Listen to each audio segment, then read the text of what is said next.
aunque no quería, fueron 23 libros hablando acerca de las maldiciones generacionales, más algunas revistas que andan por ahí girando. Mire lo que voy a hacer ahora. Me voy a poner de incrédulo y le voy a decir exactamente lo que diría cualquier incrédulo. Ustedes tienen un Dios, ustedes dicen que tienen un Dios que es omnipresente, omnisciente, que lo sabe todo. Yo voy a demostrar con la Biblia de ustedes, los evangelistas, yo soy incrédulo ahora por 10 minutos, que Dios no lo sabe todo. Si tiene que preparar todo un ambiente, llamar a Abraham, decirle a Abraham, levántate de mañana, tiene que enalbardar su asno, tiene que cortar la leña, llevar la leña, preparar al muchacho. Entonces no podía Dios saber o entender el asunto. Me tengo que poner el micrófono para que salga mejor. Muy bien. Empezamos de nuevo. Buenas tardes. Ahora sí.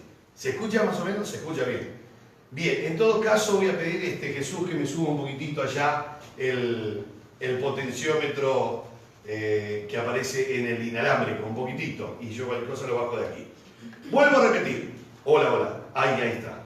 Dale un poquitito más, cualquier cosa yo lo aparto.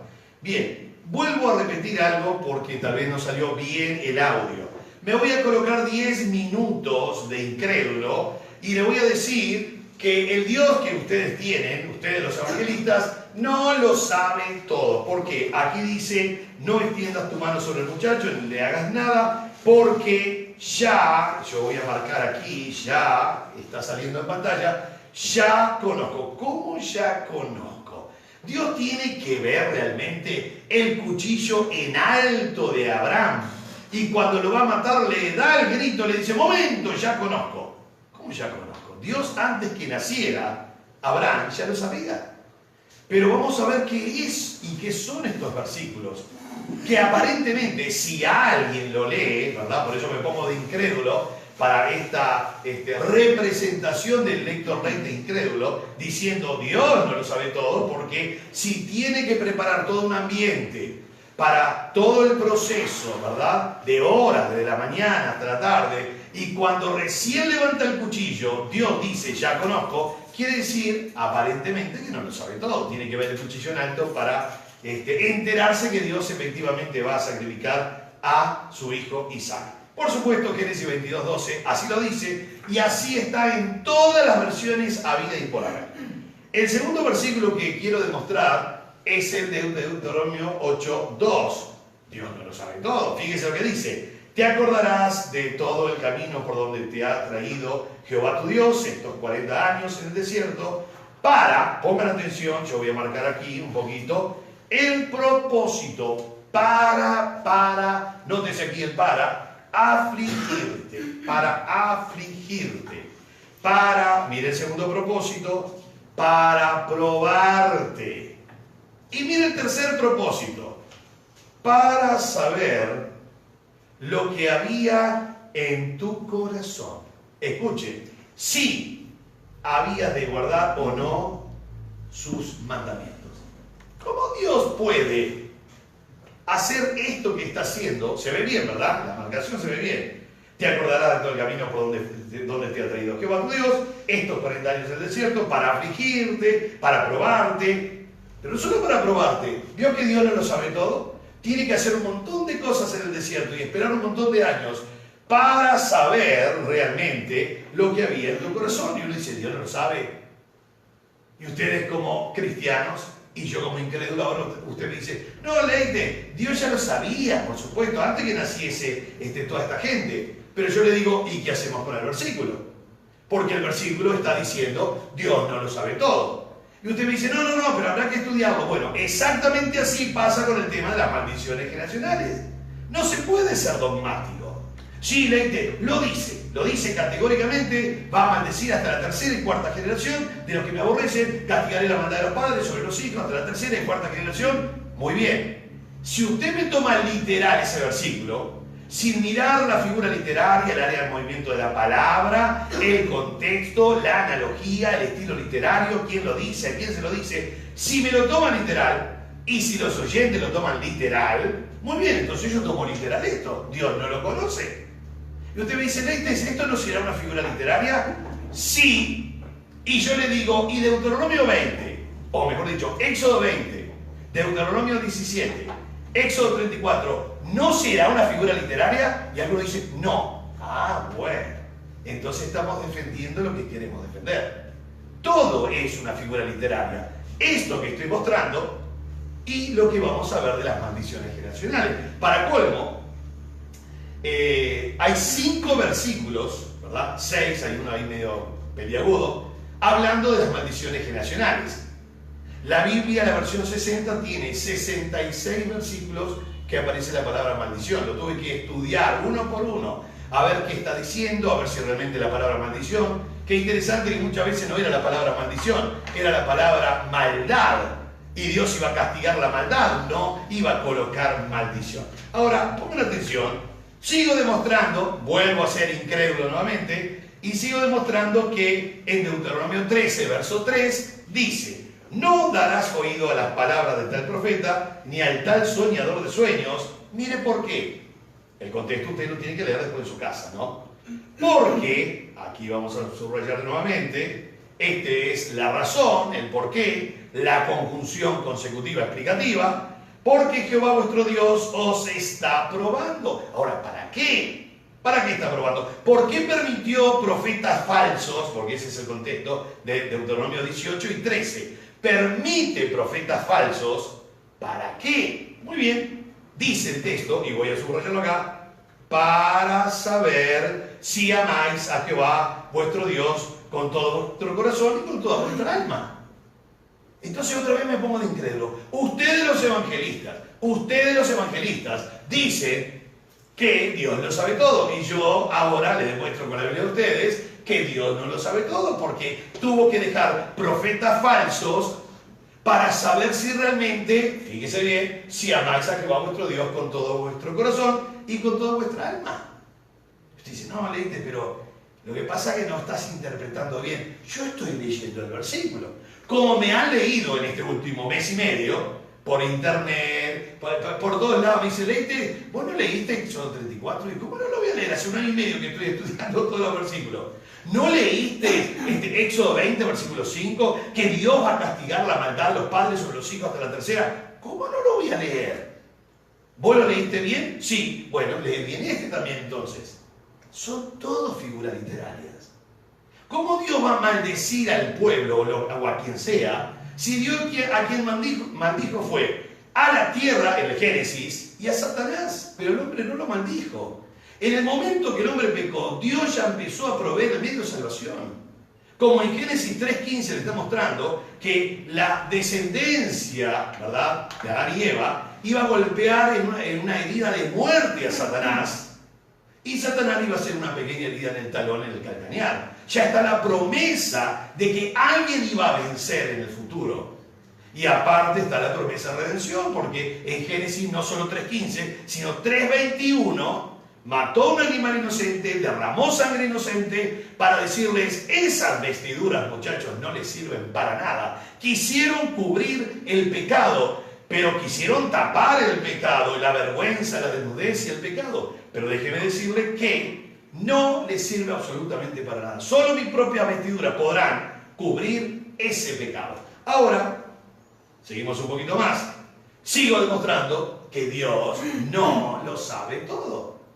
Y usted dice, pero tantos versículos hay que Dios no sabe. Y puse más o menos el 10% nomás acá. ¿Vio? Usted que es evangelista no lo sabe todo su Dios. Dice Jueces 2:20. Se ve bien, ¿verdad? Jueces 2:20. La ira de Jehová se encendió contra Israel y dijo, por cuanto este pueblo traspasa mi pacto que ordené a sus padres y no obedece a mi voz, tampoco yo volveré más a arrojar de delante de ellos a ninguna de las naciones que dejó Josué cuando murió. Mire por qué dejó a los enemigos. Ponga atención, yo no estoy tergiversando, no estoy hablando del griego, estoy citando la versión RBR 60 que tenemos todos. Y dice así, versículo 22, ¿usted escuchó lo que dice ahí? Para propósito, Dios dejó a esa gente con un propósito. Para probar con ellas, a Israel, si procurarían o no, escuche esto, sí, miren las condiciones acá, o no, seguir el camino de Jehová andando en él, como lo siguieron sus padres. Y vuelve a reafirmar por las dudas, si quedó alguna duda, lo reafirma el 23. Por esto dejó Jehová a aquellas naciones, sin arrojarlas de una vez, y no las entregó en manos de Josué. ¿Sabe para qué? Lo vuelve a machacar. Para probar a ver si el pueblo se porta bien o se porta mal. Dios tiene que saber, y la única manera de saber es que deje a los enemigos y del cielo, con unos buenos binoculares, vaya observando cómo se están portando día a día. Usted dice, no, Leite, Dios es omnisciente, omnipresente, lo sabe todo. Antes que naciera esta gente, Dios ya lo sabe. Ah, no sé. La Biblia de ustedes, los evangelistas, dice eso. Estoy generando un problema, porque Éxodo 25 es un problema de una figura literaria. Y lo han tomado literal. Si tomamos literal lo de las maldiciones generacionales, entonces tomamos literal de que Dios no sabe nada. No sabe nada de nada. Igual que nosotros, tiene que ver algo para recién enterarse. Muy bien. No se desconviertan esta noche, pero... ¿Sabe por qué pregunta? Pregunta porque no sabe. Escuche bien, ¿eh? Pregunta porque no sabe. Dice Génesis 3:9. Mas Jehová, Dios, llamó al hombre y le dijo, ¿dónde estás tú? ¿Sabe por qué pregunta? Porque no sabe. O la otra es que sí sabe, pero no trajo los lentes y no lo ve. Es Dios. Es Dios, todo lo sabe. Génesis 4:9. Y Jehová dijo a Caín, ¿dónde está Abel tu hermano? Y él respondió, no sé, ¿soy yo acaso guarda de mi hermano? Y Dios dice, ¿no sabes dónde está tu hermano? Yo no. ¿Y usted sabe Dios? No, yo tampoco sé. Claro que Dios sabía. Pero el texto dice que no sabía. Seguimos. Número 22:9. Vino Dios a Balaam y le dijo, ¿qué varones son estos que están contigo? ¿Cómo que Dios no sabe quiénes son aquellos varones que habían sido enviados por Balac para darle el dinero a Balaam para que maldiga al pueblo? Ahora, un buen dato también que no hay que olvidarse jamás. Cuando estos muchachos vienen a darle el dinero para que Balaam maldijese, se creía, no se olviden que era una leyenda. Yo sé que estoy tirando cosas muy pesadas, ¿no? Porque estoy destruyendo millones de dólares escritos en libros de maldiciones. Pero era una leyenda, era una costumbre, era un refrán, después se hizo un refrán. ¿O no leyó acaso Ezequiel 18, versículos 1, 2 y 3? Nunca más se tendrá que usar este refrán en Israel.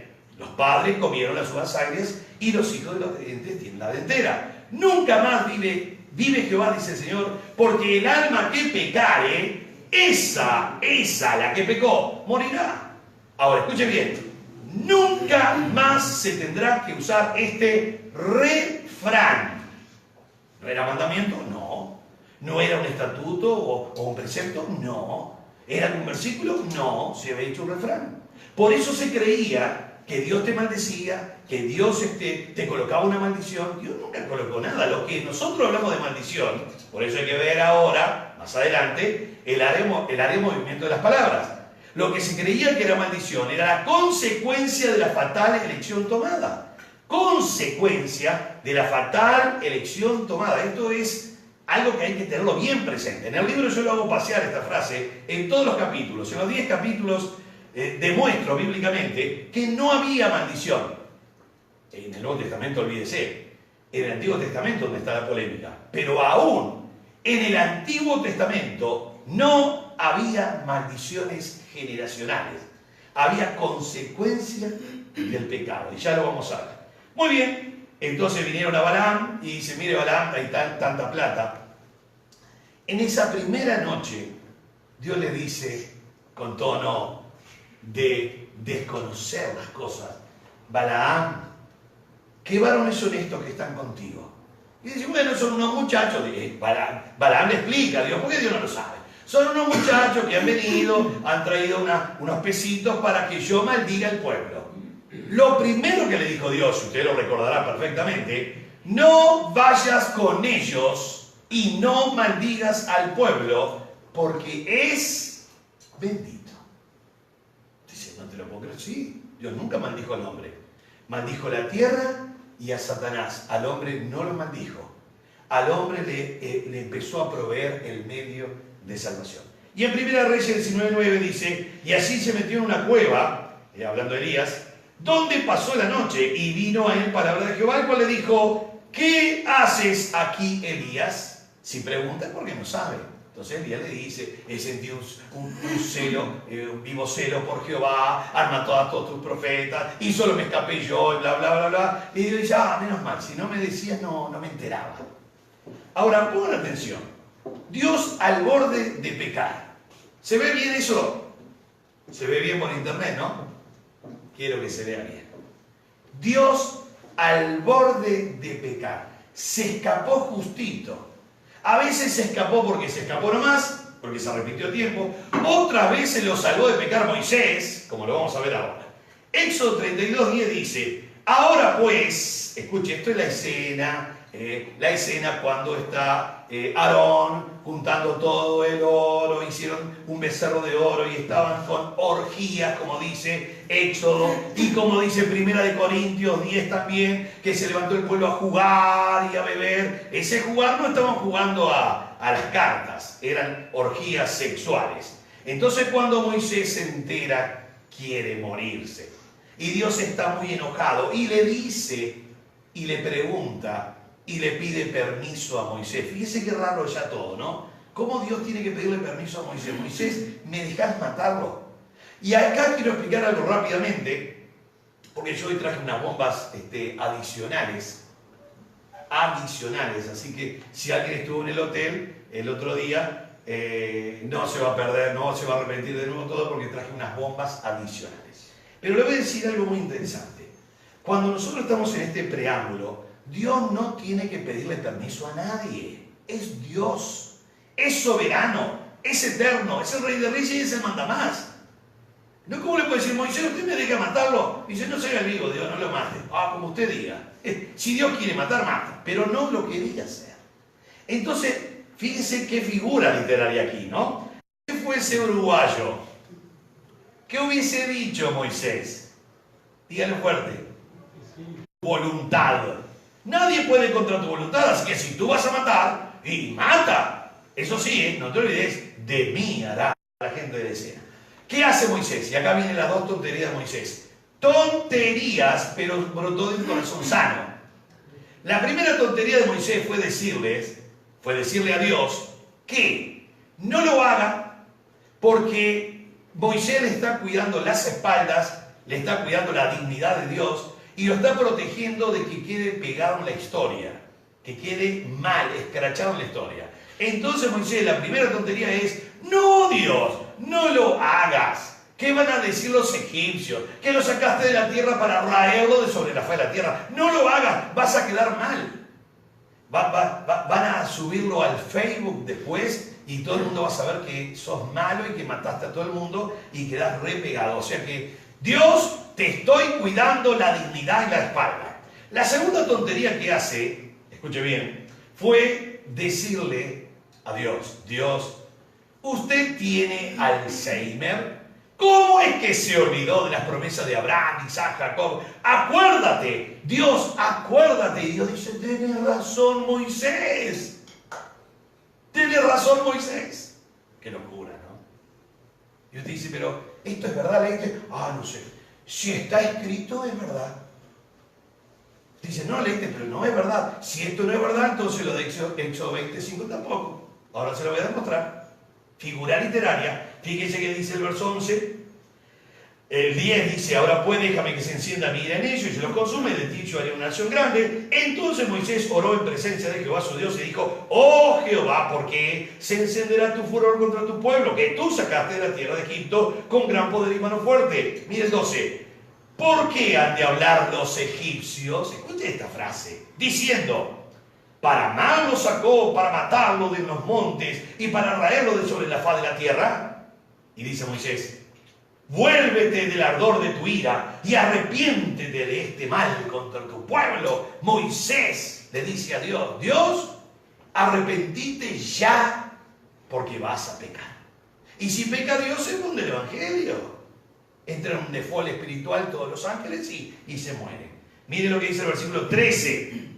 Acuérdate, esta es la segunda fase, ¿no? De decirle que tiene Alzheimer, Dios. Acuérdate de Abraham, de Isaac y de Israel, tus siervos, a los cuales has jurado por ti mismo, y le has dicho: yo multiplicaré vuestra descendencia como las estrellas del cielo, y daré a vuestra descendencia toda esta tierra de que he hablado, y la tomarán por heredad para siempre. Ahí le hizo acordar la promesa a Moisés. Menos mal, mira el 14. Entonces, ¿qué quiere decir entonces? ¿Qué quiere decir entonces? Conclusión consecutiva del resultado. Entonces, debido a que Moisés oró haciendo estas dos lindas oraciones, primero hacerle notar que si mata al pueblo queda pegado, ¿qué van a decir los egipcios? Los egipcios te lo suben al Facebook después y queda pegado Dios. Y la segunda tontería fue decirle: acordate, Dios, ¿cómo vas a tener tan poca memoria de lo que prometiste? Entonces, en base a las dos buenas oraciones de Moisés, Jehová se arrepintió. Menos mal. Si hubiese pecado Dios ese día, estamos fritos. Se arrepintió del mal aparte, no es que se arrepintió de alguna cosita ahí, no, se arrepintió del mal, o sea que iba a hacer algo malo Dios, menos mal, del mal que dijo que había de hacer a su pueblo. ¿Y saben quién lo salvó de pecar? Moisés lo salvó justito, faltaba poquito, muy poquito faltaba para que Dios pecase. Y usted dice: ¿leíste? ¿Estás loco? Sí, pero está en la Biblia. ¿Escuchó lo que dije? Esto es lo que usted tiene, versión 60. Podía haberle citado cualquier otra versión. Dice: no, pero no debe ser. Y ahí entonces empiezan las especulaciones. No, pará, leíste. No me digas que Dios se arrepintió, porque Dios no se equivoca. No sé. ¿Se iba a equivocar? Porque era del mal. Y gracias a la oración de Moisés. No, pará, leíste. Esto hay que estudiar diferente. No puede ser. No entiendo nada, pero no puede ser. ¿Vio el sentido común lo que dice siempre? Usted acá dice: mirá, yo no entiendo esto, pero que Dios el soberano, mi Dios el eterno, el Rey de Reyes y Señor de Señores, se haya arrepentido porque se iba a equivocar. No, eso no. Déjame estudiarlo, déjame ver qué hay, déjame analizar un poquito. No sé nada de figuras literarias, ni del área de movimiento de la palabra, ni de hebreo, ni de griego, pero te puedo decir que Dios no se arrepiente. Muy bien, eso es sentido común. Después se pone a estudiar y sabe que esto es una antropopatía. Antropopatía, ya lo vamos a ver. Antropos, hombre, patos, es pensamiento, sentimiento, de ahí la palabra empatía o simpatía. Entonces usted dice: menos mal.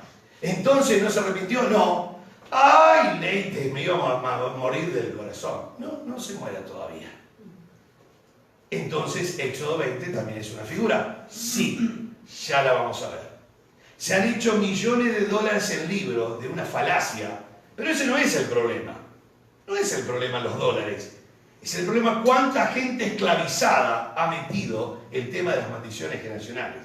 Ya en este mes y medio que estamos con la promoción del libro, los viajes a Rosario, algunas cosas que han pasado acá, ya ha impresionado mi vida la cantidad de personas que han dicho: gracias porque ahora pude ver el versículo, porque no es un problema del libro. El libro tiene 376 versículos analizados. No es el libro, es la Biblia. Vuelvo a repetir, 376 versículos analizados. Estoy hablando de versículos, no estoy hablando de la Divina Comedia, del Dante, no estoy hablando de la Ilíada, no estoy hablando del Cid campeador, estoy hablando de la palabra de Dios. Entonces la gente mira y ve que es palabra de Dios y empieza a analizar y dice: pero entonces no estoy esclavizado, no tengo una maldición. Como una hermana en Rosario que dijo, fue lo más raro que yo escuché en mi vida, porque yo siempre escuché de las maldiciones generacionales hacia arriba. Mi abuelo, mi bisabuelo, yo temo que teman esta maldición generacional, pero nunca había escuchado de que ella, la que estaba en la clase el otro día, hace 20 días atrás, era la que había generado la maldición a su hijo y a sus nietos. Y el pastor le había dicho: sus nietos están en estas condiciones, deplorables realmente, pero la culpable era ella. ¿Usted se imagina la culpabilidad que tenía esta hermana? Y cuando está en el taller de las maldiciones del abuelo, cuando íbamos a mostrar este taller, empezó a ver los versículos y dice: pero entonces era tan grande la alegría, y a mí lo que me impresionó, que en 2 horas y media realmente, la palabra de Dios, porque todos los versículos, hizo un efecto tan especial que redarguyó y convenció. 2 horas y media. Eso lleva meses que la persona formatee el cerebro sacando la culpabilidad. Y ella decía, yo he sido, me habían enseñado que yo era la culpable. Y ahora entendí que no, que él va a recibir eso por la fatal elección tomada, por su culpabilidad, porque el alma que pecare, esa morirá. Uy, no sabe la alegría. Nosotros fuimos con Adriana, tuvimos que ir a los 15 días, exactamente a los 15 días, tuvimos que ir a Rosario, Argentina nuevamente, y allí estaba la hermana. En otro taller, yo estaba dando un taller de ¿a dónde está Dios cuando yo sufro? Y ahí estaba la hermana y dijo, todavía no me ha caído la ficha total de la alegría que yo tengo. Estaba gozosa porque sabía que no tenía ella ninguna maldición, pero lo peor que le habían dicho es que ella había generado maldición. Y ella dice, yo no generé. Ellos tomaron su propia decisión. Yo enseñé bien a mis hijos y a mis nietos. Dios al borde de pecar, ya lo estamos mirando, y ahora antropopatía. Esta es la figura literaria de todos los versículos que aparentemente ustedes, los evangelistas, tienen en su Biblia. Por supuesto, es una figura literaria. Muy parecida a la otra figura que es antropomorfismo. Antropos, hombre, morfismo, morfé, forma. Dios en forma pensamiento de hombre descendiendo. Cuando dice que Dios se angustió, cuando Dios dice que se amargó, cuando Dios dice que esto y uno dice, pero Dios no se angustia. Dios no toma diazepam, Plidex o algún té para bajar las revoluciones porque está angustiado. Dios no va al médico porque es Dios. Entonces esto se llama antropopatía. Esta figura del griego antropos, hombre, más patos, afecto, sentimiento, de ahí la palabra empatía, de patos, empatía o simpatía, consiste en atribuir a Dios acciones, pasiones o cualidades humanas. Como miramos recién, Dios tiene que hacer algo para enterarse porque no lo sabe. Eso es una característica del hombre, que tiene que ver algo para saber qué es lo que está pasando.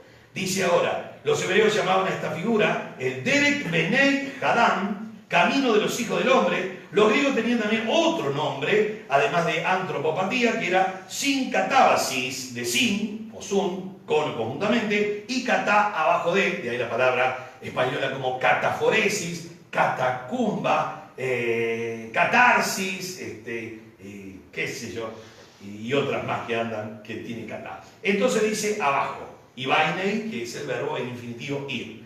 De ahí el vocablo latino, condescencio o condescensión. Las diversas formas en que esta figura puede presentarse llegan a 22. Yo tuve que estudiar el año pasado, hace 1 año y medio, 152 figuras literarias. En realidad son 216. Pero algunas son la misma figura con otro nombre, otras son derivaciones. Pero en realidad son 152 figuras literarias que tiene la Biblia. Total, con los nombres y todas las variantes, 216, otro dice que son 218, no sé, hay algunas que no las entiendo, pero las 152 las estudié, y me ayudó bastante para saber cuántas figuras literarias hay en los versículos que Dios se arrepiente, que Dios es malo, que Dios te condena, que hace esto y esto y esto, que Dios está llorando, que Dios tiene un oído grande, la mano de Dios, la derecha de Dios, la izquierda, el pelo blanco de Dios. Dice, Dios tiene pelo blanco, y sí, el viejito tiene pelo blanco, y Dios se inclina su oído. ¿Cómo será la oreja de Dios? Como medio mundo, para escuchar a todo el mundo tiene que ser una oreja grande. Antropomorfismo, antropopatía. Bien, ahora tenemos otra cosita por acá. Idiotismo. ¿Alguien sabe lo que es el idiotismo en los púlpitos? No es lo que está pensando ni usted ni usted. El idiotismo es una figura literaria. Dice, el significado primordial de este vocablo es la manera peculiar de hablar de un determinado idioma. Del griego, idioma, que quiere decir particular o peculiaridad. La palabra idioma en griego quiere decir eso. De ahí la palabra idiotismo, que claro, usted está pensando en idiota, pero idiotismo es una figura literaria. Dice, aplicado al lenguaje de una nación o tribu en contraposición al de otras naciones, lenguas o dialectos distintos. Idiotismo hay impresionantemente en toda la Biblia. Es la manera peculiar de decir. Y también va a tener muchas subdivisiones. Yo voy a mostrar una para que tengamos presente. Porque hay que tener cuidado de no ser dogmático, de decir, no sé, Leites. Éxodo 25 dice que va a castigar a los padres y a los hijos, a la tercera y cuarta generación. Si usted es dogmático en ese versículo porque le conviene o porque le enseñaron, entonces va a tener que ser dogmático en todos los versículos. ¿Y cómo arregla con los versículos que yo mostré al principio? De que Dios no sabe nada, de que Dios tiene que preguntar para enterarse, de que Dios estuvo a punto de pecar. Y tengo más o menos unos 100 versículos más que usted no podría entenderlo si no entiende que es una figura literaria. Entonces dice, idiotismo. En hebreo se usan verbos activos, y en el griego también, para expresar la intención de hacer algo. Pero entonces uno dice, no pongas verbos activos, presente activo, si es algo que se va a hacer en el futuro, o se intentaría hacer en el futuro, porque es presente. Bueno, es un idiotismo, es una figura literaria. Dice, en hebreo se usa verbos activos para expresar la intención de hacer algo, aunque la intención no se haya puesto por obra, solo es intención. Mire Éxodo 8:18, versión 60, para no complicar. Y los hechiceros hicieron así también para sacar piojos con sus encantamientos, pero no pudieron. Yo pongo en rojo la idea de que, es decir, lo intentaron. Pero usted me dice, Leites, no dice el texto que lo intentaron. El texto dice que Moisés con la vara golpeó la tierra y se hizo todo piojo. Así dice el texto, el anterior. Y el 18 dice, y los hechiceros hicieron así también. Entonces, ¿hicieron piojo? No, lo intentaron. Pero ¿por qué pone que lo hicieron así? ¿Por qué no pone? Ellos intentaron hacerlo, también habrán golpeado 150.000 veces con una varita en la tierra y lo único que se levantó fue polvo. Pero entonces colocan ese idiotismo, que es la manera de colocar algo como intencionalidad, pero no se logró. Seguimos. Mire ahora este idiotismo aquí, ¿no? Esto nos lleva al problema de las versiones fieles de la Biblia. Y acá viene un tema interesante. Porque si yo digo que un verbo es una intención de hacer algo, pero ustedes van al griego, porque ustedes son estudiantes, y muchos estudiantes allí también, van al griego y me dicen, pará, Leites, vos dijiste que estos solo intentaban hacerlo, sí, solo intentaron, pero yo fui al griego y en el griego estaba un presente activo. ¿Cómo arreglamos esto?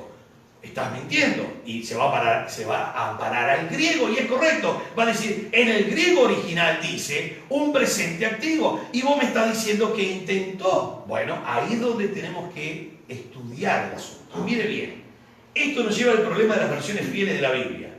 Si por fiel se entiende lo más ajustado posible al pensamiento del autor, ¿estamos de acuerdo?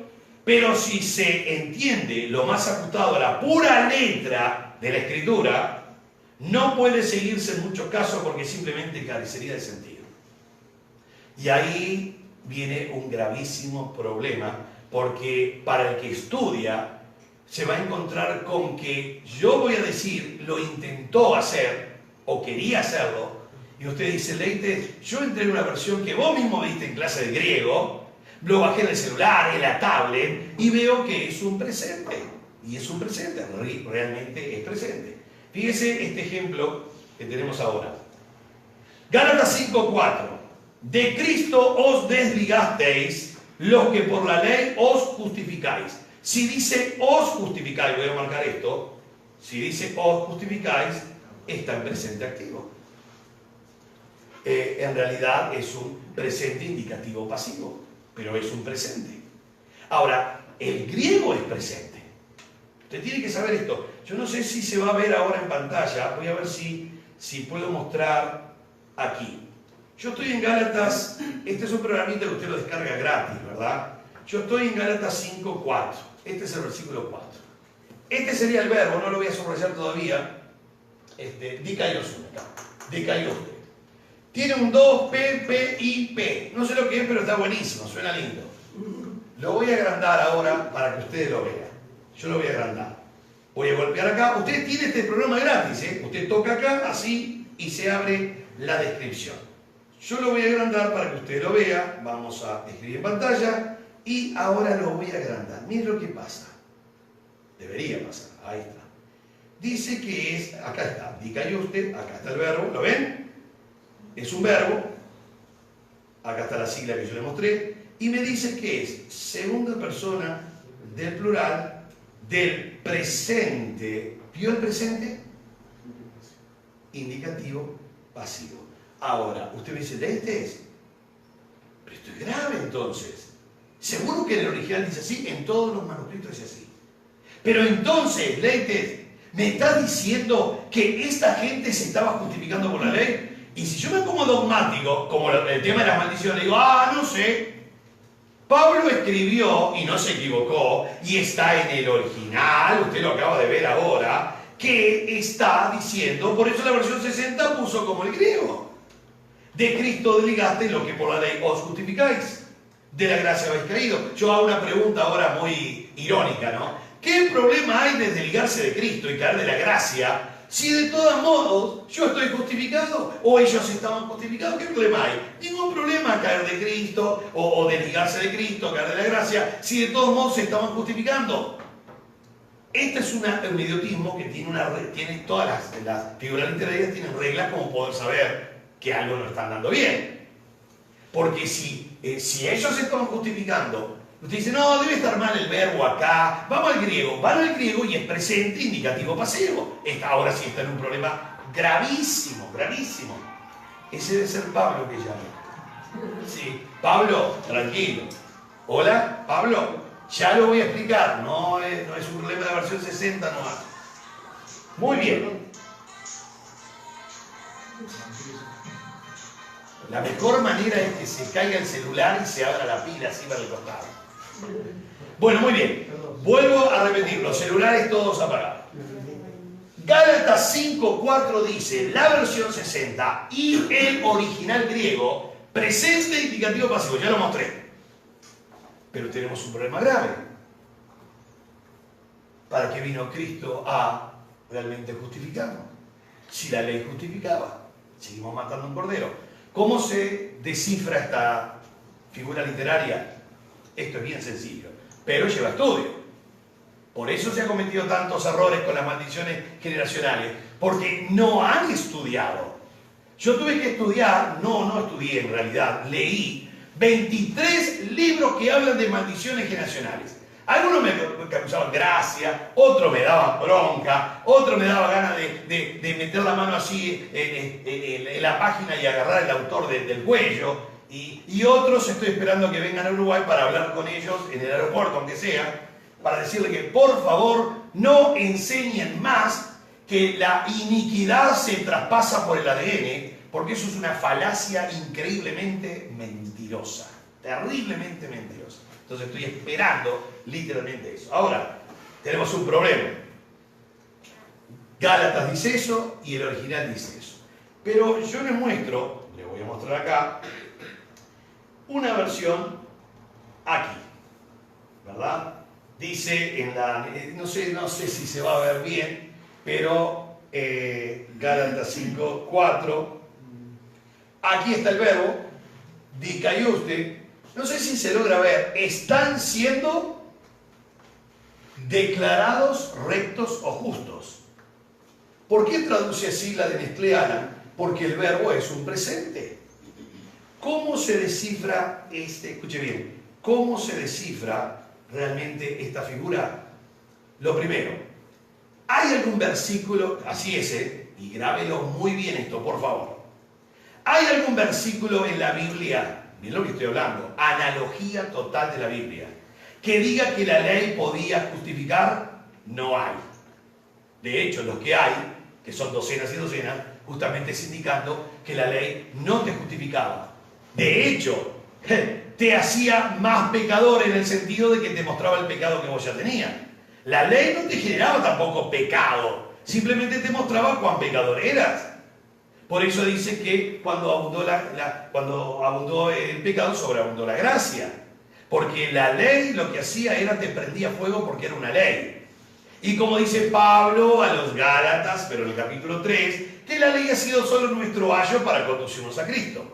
Entonces la primera ley es, ¿hay algún versículo en toda la Biblia, escuche bien esto, que diga que la ley justifica, no hay. Entonces ya tenemos una buena premisa. Algo está pasando. Porque el sentido común nomás indica que un versículo no puede anular la analogía de la Biblia. Estamos hablando de las reglas de la hermenéutica. Además, tiene que haber otra cosa para saber el idiotismo. Pablo, que es el que escribe esto, en algún otro momento, no importa las cartas que haya escrito, 3, 4, 5, Pablo escribió 13. Entonces vamos a la carta de Pablo. Hacemos la pregunta. Pablo en alguna de las 13 cartas, ¿escribió que la ley justificaba? No, no escribió nunca eso. Pero ahí viene la tercera regla. Y esta es más compleja, porque hay que encontrarla. Estamos en Gálatas 5. En el concepto de Pablo hablando a los Gálatas, que está refutando a los judaizantes, tiene que haber un versículo que anule este presente. Porque este presente es real en el griego, pero no es real en la mente de Pablo. Pablo en realidad no está diciendo eso. Y como lo sabemos, tiene que haber ahora como tercera regla para esta figura literaria, el idiotismo, que Pablo tiene que, algún versículo en el contexto, tiene que haber un versículo que anule esto. Y mire dónde está. Vamos a ver, les voy a mostrar versión 60 nomás, para no complicarnos la vida. Vamos al capítulo 3, Gálatas capítulo 3, versículo 11, y dice así. Gálatas 3, 11. ¿Se ve bien? Sí. Más o menos, ¿no? Bueno, dice así. Y que por la ley ninguno se justifica para con Dios. ¿Escuchó eso?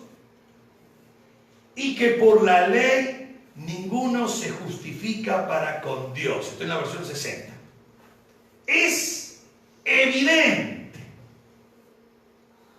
Miren por qué. Porque el justo por la fe vivirá. Este es un programita. ¿Cuántos tienen este programa? ¿No lo tienen? Es gratis. Si no le entra el programa, descargue el Tetris, saque el Tetris y coloque esto. Porque inclusive si usted golpea acá, en CATG, es el comentario de A.T. Robertson. Usted golpea allí, ¿verdad? Si golpea acá en el pizarrón no pasa nada. Pero si golpea acá 2 veces, le va a abrir el comentario de A.T. Robertson. Allí lo abrió. Muy bien, ahora déjeme decirle algo. ¿Usted escuchó lo que dijo Pablo en 3.11? Y que por la ley ninguno se justifica para con Dios. Ninguno se justifica para con Dios. Pero Pablo, vos dijiste que sí. De Cristo os desligaste los que por la ley os justificáis. Y en verde dice, esto es, intentáis justificaros. Yo no estoy diciendo que sea fácil de encontrar todos los idiotismos en la Biblia. Es más fácil encontrarlo afuera de la Biblia, algunos idiotismos, que dentro de la Biblia. No dije que es fácil la figura literaria, porque tiene muchas cositas, muchas subdivisiones, hay que estudiar. Y usted dice, pero me lleva mucho estudiar, no importa cuánto le lleva. El tiempo va a pasar igual, estudie o no estudie. Así que comience a estudiar las figuras literarias de la Biblia. Si usted estudia una figura literaria por día, 152 en 6 meses, en menos de un año usted ya sabe las 152 figuras literarias de la Biblia. Seguimos entonces, porque tenemos que hacer una pausita. Todavía no, vamos a hacer una pausita ahora. En 10 minutos vamos a hacer una pausita. Aquí comienzo ahora, voy un poquito más rápido. Yo solo quería embarullarlo bastante para que ustedes digan, esta es la frase que ustedes tienen que decir. Ya no puedo ser dogmático ahora de leer el versículo y creer que dice el versículo lo que yo creo que dice. No. Analice el área de movimiento de la palabra, por favor. Analice el contexto. Analice si hay un pasaje paralelo. El área de movimiento del escritor también, porque va cambiando su estilo literario. La analogía total. Si hay algún problema de figura literaria. Si es literal, es literal. Ahora, si no es literal, es figurado. Y si es figurado, ¿cuál de las 152 figuras de la Biblia es? Entonces, no es tan fácil decir, esto lo dice así, punto, y se terminó. Porque entonces estaríamos con serios problemas. ¿Qué hacemos cuando dice, el que no aborrece padre y madre no puede ser discípulo? Dice, ¿no puedo tomar literal? No. Y tampoco puedo tomar literal Lucas 16 que dice, ganad amigos por medio de las riquezas injustas. No. Y tampoco puedo tomar que dice que la mujer se salvará engendrando hijos. No. Y podemos estar hasta las 5 de la mañana citando versículos que si no analiza un montón de cosas, vamos a tener serios problemas. Este es el kit de la cosa. Si podemos entender, como dice aquí, maldición del abuelo o consecuencia del pecado. Nunca hubo maldición. Y yo lo demuestro en estos 10 capítulos del libro. Pero quiero ir rápido ahora porque... Ahí está. Yo puse el prólogo que hizo Esteban La Rosa en el libro porque esta es realmente el propósito del libro por el cual yo escribí. Porque el libro comenzó hace 22 años atrás y yo lo dejé el libro. Lo comencé y lo dejé. Y lo retomé hace un año atrás. Y yo dije, no puede ser, había pasado algunas cosas en Argentina, acá en Montevideo, con los alumnos. Algunos alumnos pensaban que sí, que estaban afligidos por esto de las maldiciones. Yo dije, no puede ser. Ahora, ¿cómo puede ser? Entonces agarré y dije, no. Voy a plasmar lo que dice la Biblia. No voy a colocar nada de lo que yo pienso, de lo que yo creo. Solo voy a analizar. Por eso analizamos 376 versículos. La Biblia, el libro, se analizó literalmente y faltaron algunos más porque lo que tuve que hacer después fue medio complicado. Pero analicé 376 versículos, 19 versículos que colocó Esteban La Rosa en el prólogo, son 395 versículos que tiene el libro analizados. Aparte, yo tuve que leer, sí o sí tuve que hacerlo, no tenía otro remedio, por eso me llevó bastante tiempo. Tuve que utilizar la concordancia normal en varias versiones y colocar la versión 60, palabra maldición, así medio a lo bruto nomás, maldición. Y me apareció 66 versículos de maldición. Entonces tuve que mirar, desde el Génesis hasta el Apocalipsis, mirar cada uno de ellos, son 66 la versión 60. ¿Según qué versión? Según qué versión, porque le cuento. La versión 60 tiene 66 versículos que contiene la palabra maldición. PDT tiene 48. ¿Vio? Al cambiarte la terminología ya no te pone maldición. Porque muchas veces la palabra maldición no es maldición, es maldad. Y se ha confundido. Maldición, le llegó la maldición. No, le llegó la maldad que hizo. Entonces la PDT tiene 48. La NBI tiene 61.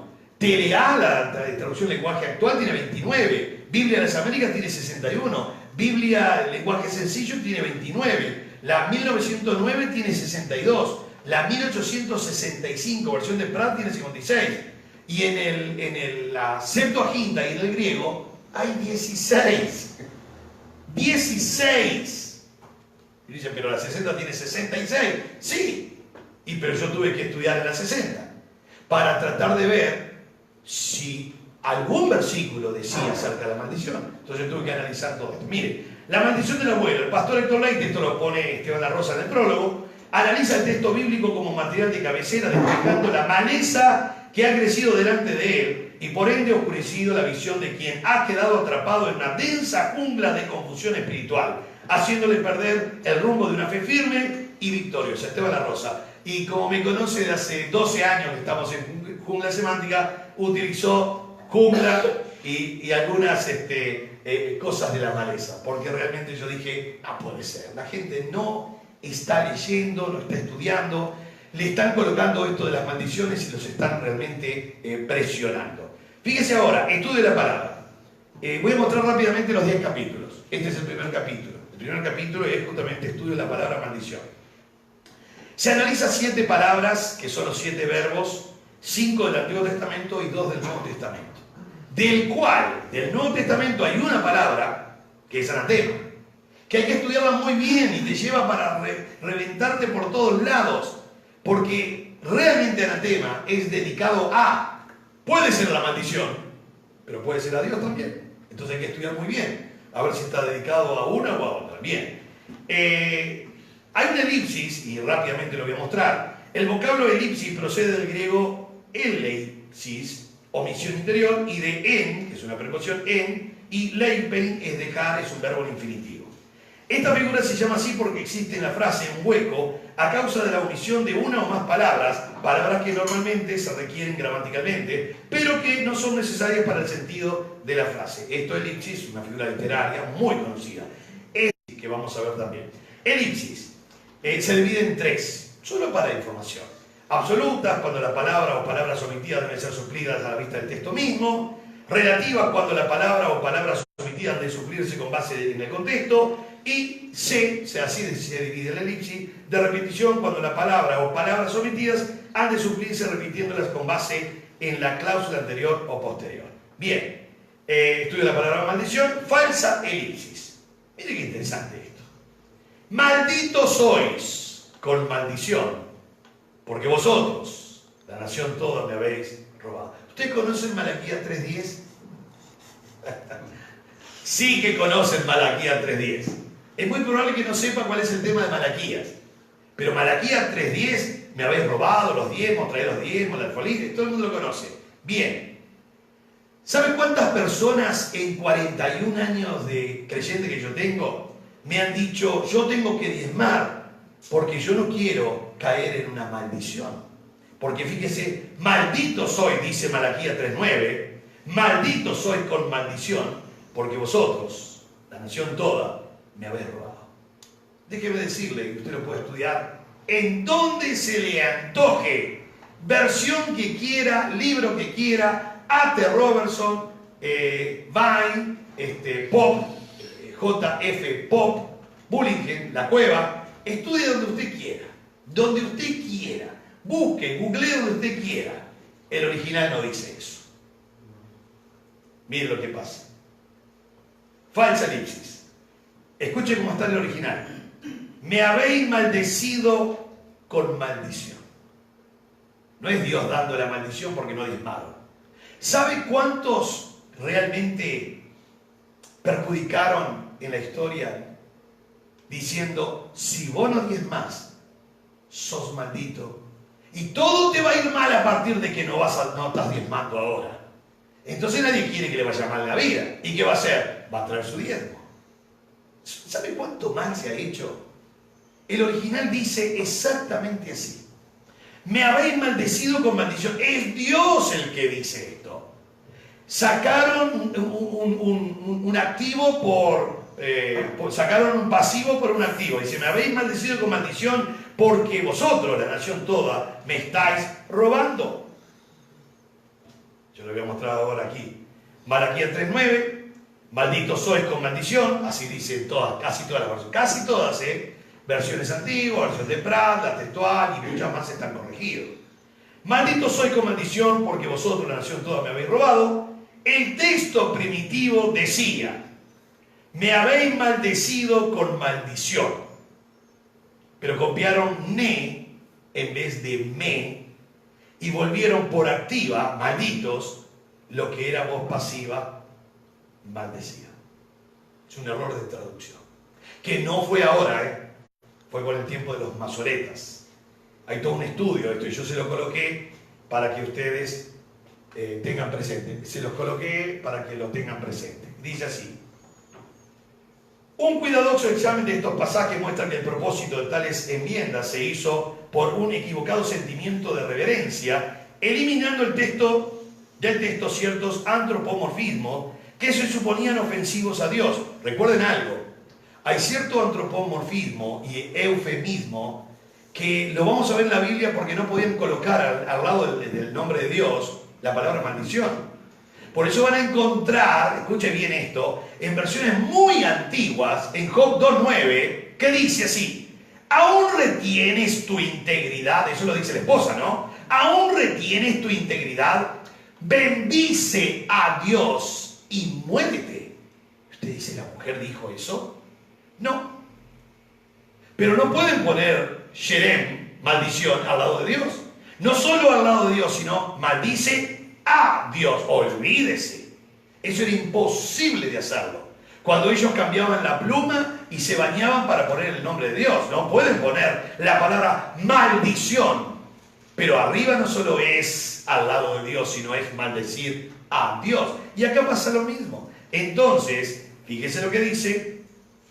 ciertos antropomorfismos que se suponían ofensivos a Dios y por tanto no debían ponerse en labios de los lectores, mientras que el texto primitivo era conservado en el margen. Sin embargo, desde la invención de la imprenta, los ejemplares impresos de la Biblia hebrea presentan el texto sin las notas masoréticas destinadas a salvaguardarlo, con lo que el conocimiento de dichas enmiendas se ha perdido para el lector común. Ahora bien, como quiera que tales enmiendas afectan la figura antropomórfica, esto es, al atribuir a Dios acciones, pasiones o cualidades humanas, el editor decidió seguir la lectura del texto original informando al pie de la página. O sea, estamos hablando de la textual.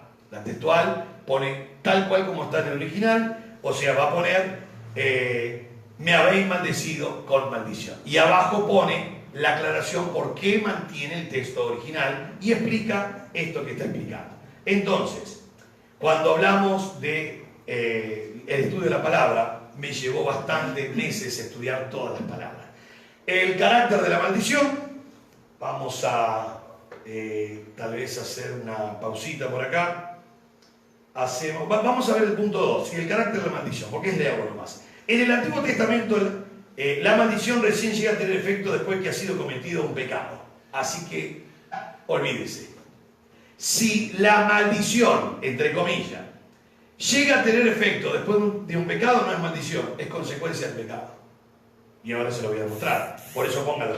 Téngalo presente siempre después del pecado. Sin pecado no hay maldición, pero quien peca trae sobre sí la consecuencia de la fatal elección tomada, que era lo que se llamaba maldición. El problema es un problema semántico. La maldición no es maldición.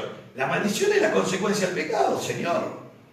Porque si es maldición de Dios, te porte bien o no te porte bien, lo que sea, te va a caer si es de tu abuelo o tu bisabuelo.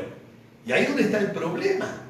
Es una figura literaria a los antimeros, que ahora lo vamos a ver.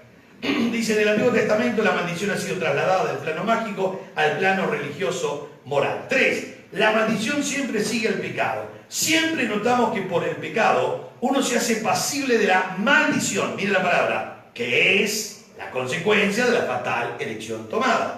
Esto rige para los falsos maestros y sus seguidores de 2 Pedro 2.14, para los cristianos apóstatas de Hebreos 6.8 y también para los cabritos de Mateo 25. Y estudiando me di cuenta, porque no me había dado cuenta, que nunca la maldición cayó sobre la línea de Sem, donde iba a venir Cristo. Pero la maldición nunca cayó, esa maldición que se dice, a los que se portaban bien. Por eso dice Éxodo 25, a la tercera y cuarta generación, de los que me aborrecen. Dios sigue enojado con el pecado. Seguimos.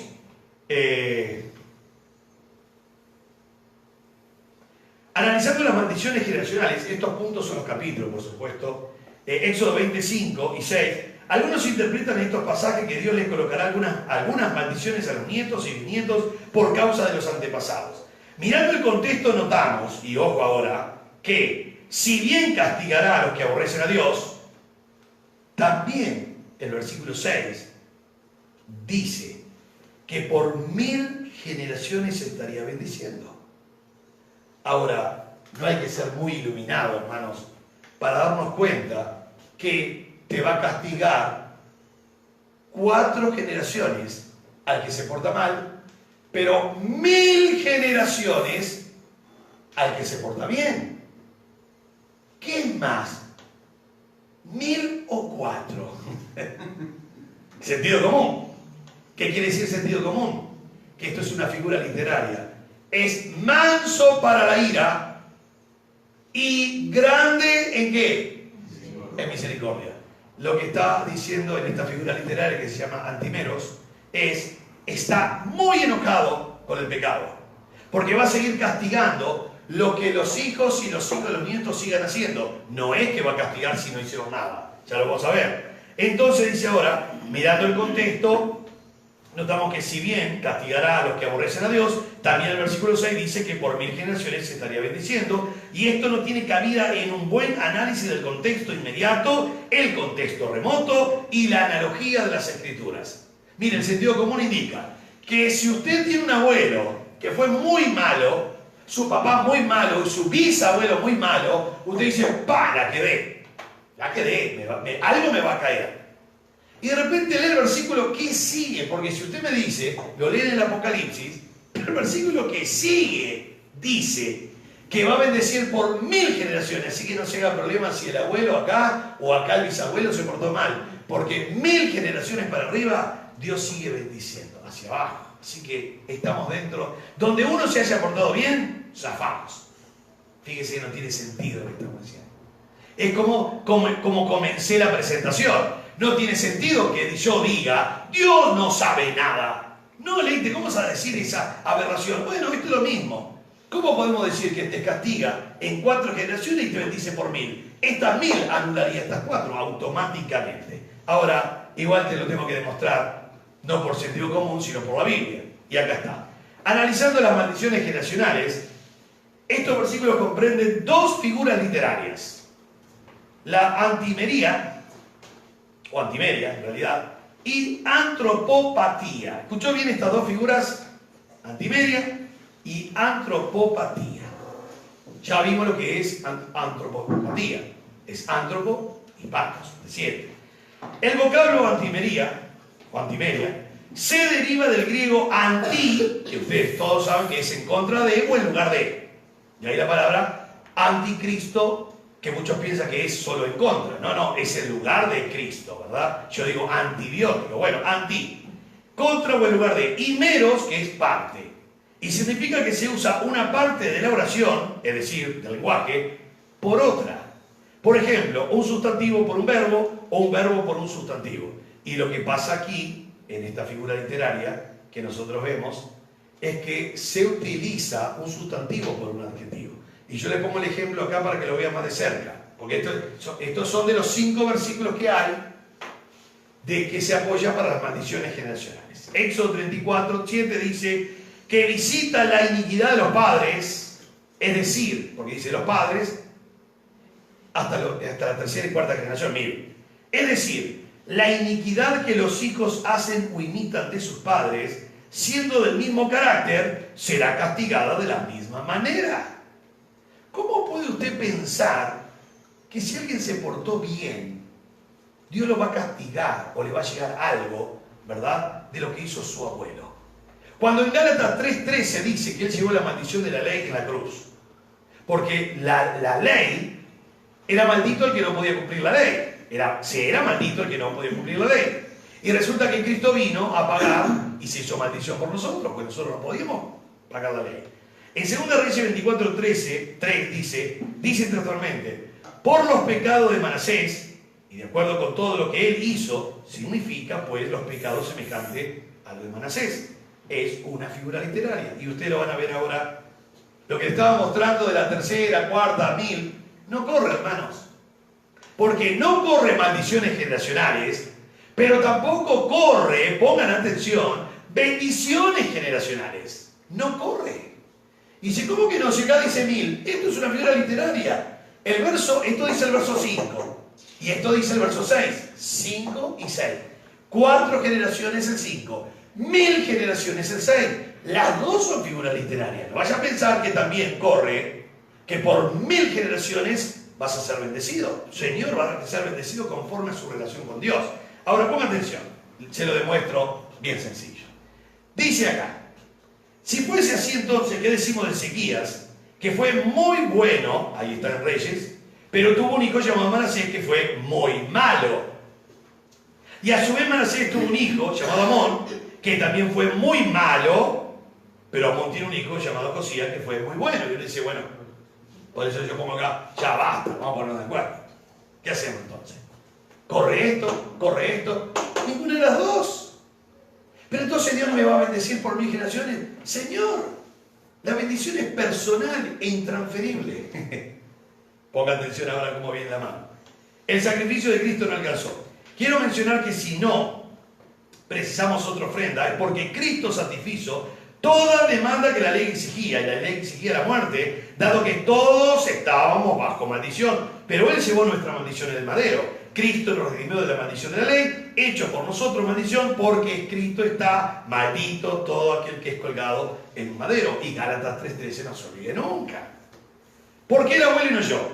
Me pongo a pensar si muchas veces, y esto es para mí una de las cosas más graves del tema de las maldiciones generacionales, grave. Me pongo a pensar si muchas veces este sistema tan predicado de maldiciones generacionales en los mismos cristianos no será una hermosa herramienta para suavizar los pecados reales, no los de los abuelos o bisabuelos, los reales, y actuales que se cometen. Y así de esta manera tratar de no ser tan malos y culpables. Es más fácil decir, fue una influencia que me empujó a pecar, que decir, lo hice porque decidí pecar. Y eso es lo que dice Romanos. Y en el libro tengo que analizar Romanos 1, Romanos 6, 7, para entender que hay responsabilidad del pecado. Seguimos. El refrán anulado por Cristo. Y acá quiero mostrar esto para ir al descanso. Hermanos, acá tenemos un problemón realmente serio. Déjenme mostrarle algo. Déjenme mostrarle algo interesante. Le voy a mostrar algo que llama la atención. Le voy a mostrar un poquitito acá.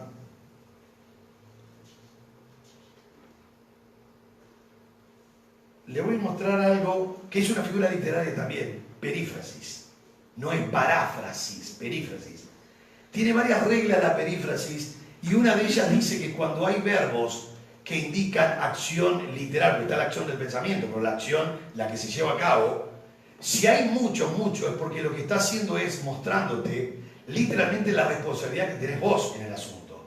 Y si ustedes ponen atención, yo quiero mostrarles rápidamente acá, porque solamente voy a hacer una rayita, no me voy a detener en nada.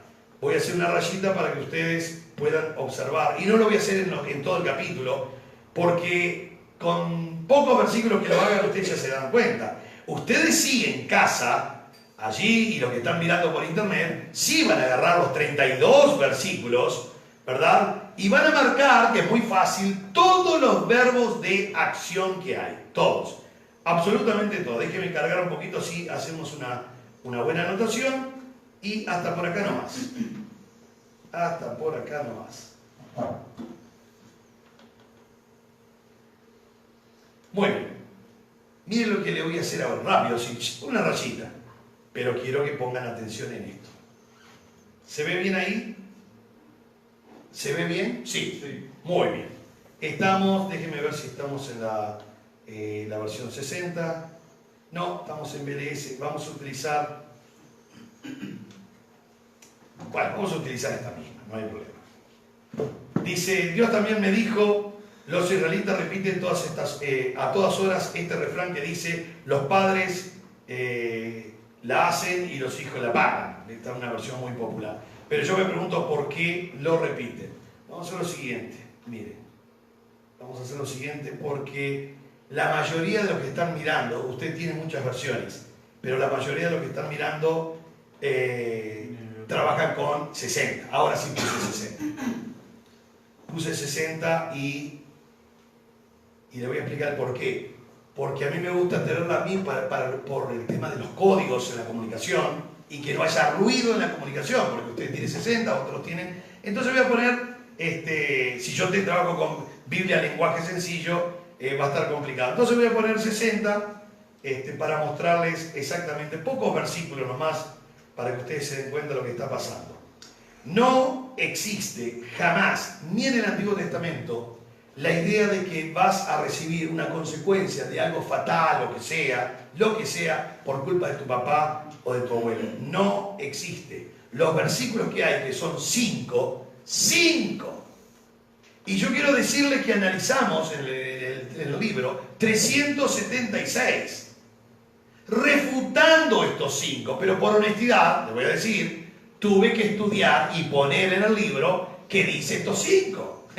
Porque si no la gente dice, Leite, ¿y cómo me arreglás vos el asunto de que estos 5 versículos dicen que sí, que va a castigar hasta la tercera y cuarta generación? Entonces los puse, lo estudié y lo analizo. Como lo estaba mostrando ahora, es una figura literaria. Muy bien, ahora sí.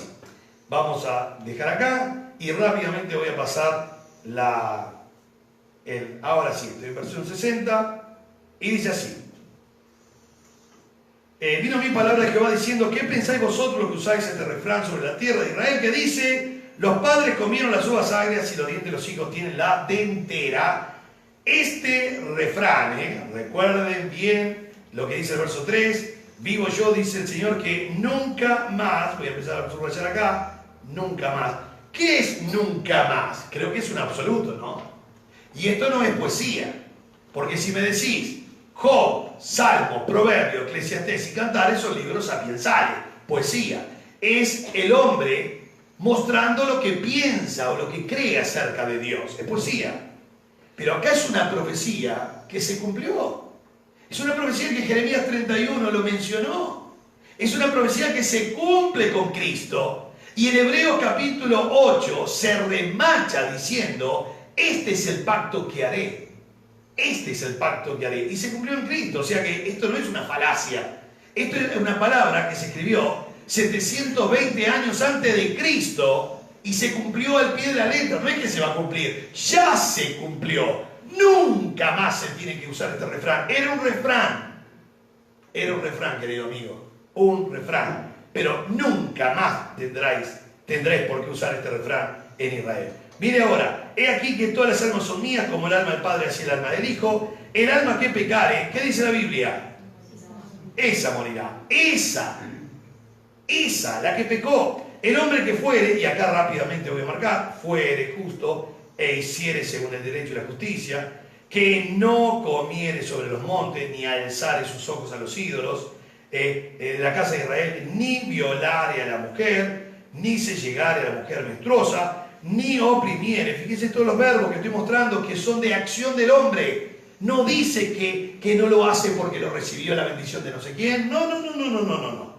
Que al deudor devolviere su prenda, que no cometiere robo, que diere de su pan al hambriento, que cubriera el desnudo con vestido, que no prestare ni tomare, que la maldad retrajere su mano e hiciere juicio. El juicio se hace, no se hereda, entre hombre y hombre. En mis ordenanzas caminare, guardare, para hacer rectamente, y lo que dice la Biblia.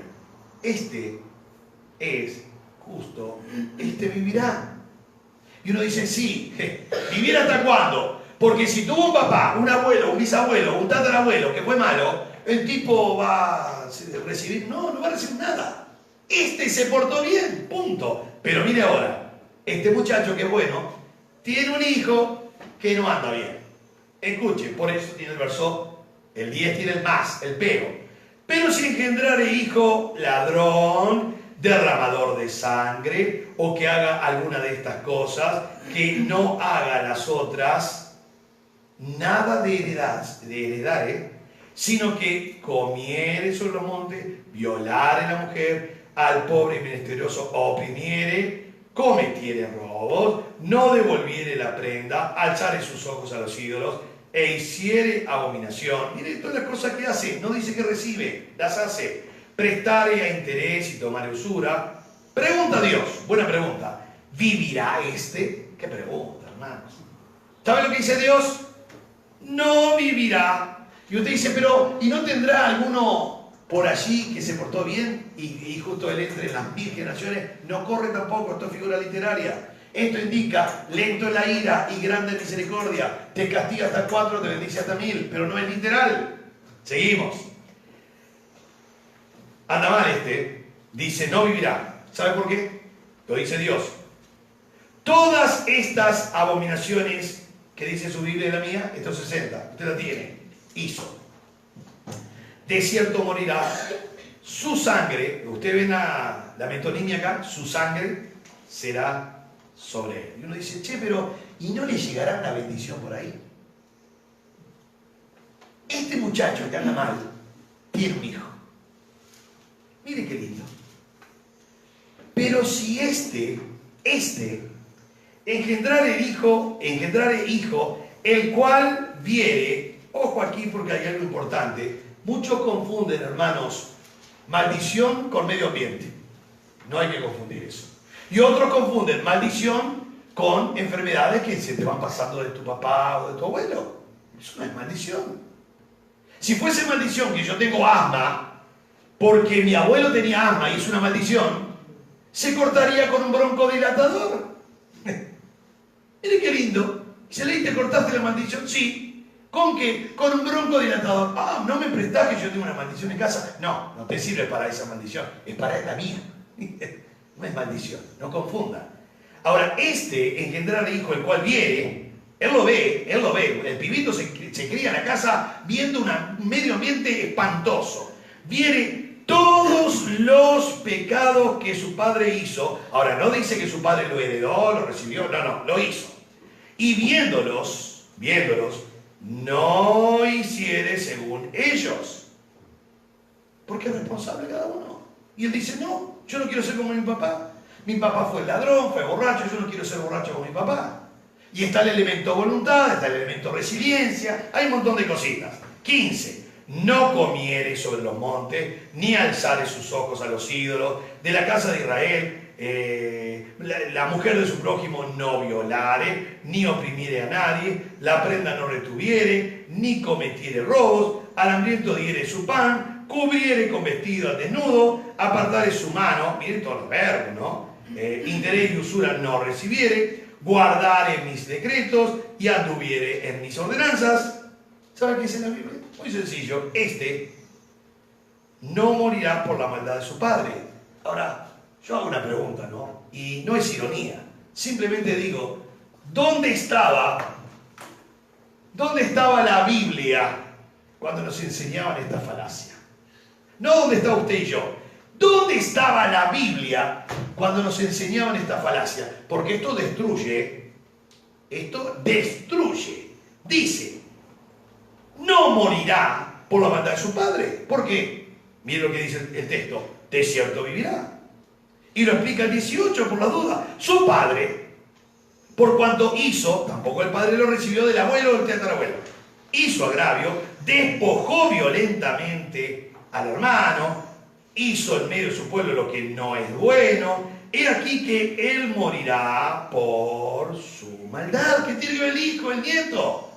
Ni siquiera estamos utilizando el sentido común, hermanos, para entender cómo obra Dios. 19. Y si dijere, la pregunta del millón, y acá termino con esto, porque si no voy a estar... Pero usted lo va a hacer en su casa. Todos los verbos, ¿eh? Y si dijeres, ¿por qué el hijo no llevará el pecado de su padre? Buena pregunta. Ahora, ¿sabe por qué estaba esta pregunta? ¿Por qué se plasma esta pregunta? Porque había una leyenda, había una costumbre, había una creencia que decía que Dios te maldecía, que Dios era malo, tirano. Había una leyenda que decía que usted tenía ciertos poderes para maldecir. Por eso van con la plata a Balaam, porque creen, sospechan que el hombre tiene ciertos poderes para maldecir. Y no tenía nada, ni para maldecir ni para bendecir. Solo era un instrumento de Dios. Pero se creía. Cuando a Jesús le dice, en Lucas, ¿quién pecó, este o sus padres, para que naciera ciego? Y él dice, ninguno de los dos. Es para la gloria de Dios. Pero cuando había pecado en papá y mamá, se creía que los hijos nacían con pecado, con enfermedades, endemoniados. A Jesús, en Juan 8, léalo, del verso 39, Juan 8, del verso 39 al 44, le dicen que su mamá es una prostituta. Le dicen, nosotros no somos nacidos de fornicación, dando a entender que en sí. Y por eso están diciéndole que María se juntó con algún samaritano desconocido y ese producto nació Jesús. Por eso le dicen en Juan 8, versos ya 41, 42, bien decimos nosotros que tú eres samaritano y que tienes demonio. Porque creían que era el producto de una fornicación, de un pecado de una judía con algún samaritano desconocido. Era una creencia. Por eso esto anula el refrán, la creencia. Y hace pregunta a Dios para contestarlas. Entonces pregunta a Dios, acá, y dice, espera un poquitito que me fui. Estábamos en el versículo, acá, 19. El 19, y si dijeres, ¿por qué el hijo no llevará el pecado de su padre? Mire la respuesta de Dios, ¿cuál es? Porque el hijo hizo según el derecho y la justicia. Guardó todos mis estatutos y los cumplió. De cierto vivirá. Casi que Dios dice, pero sentido común, Señor, ¿cómo no va a vivir? Pero ¿por qué el hijo no llevará el pecado de su padre? Porque el hijo no tiene nada que ver con el padre, cada uno es responsable. El hijo hizo la cosa bien. Sí, pero el papá y el otro, y el otro, y el otro, y el otro.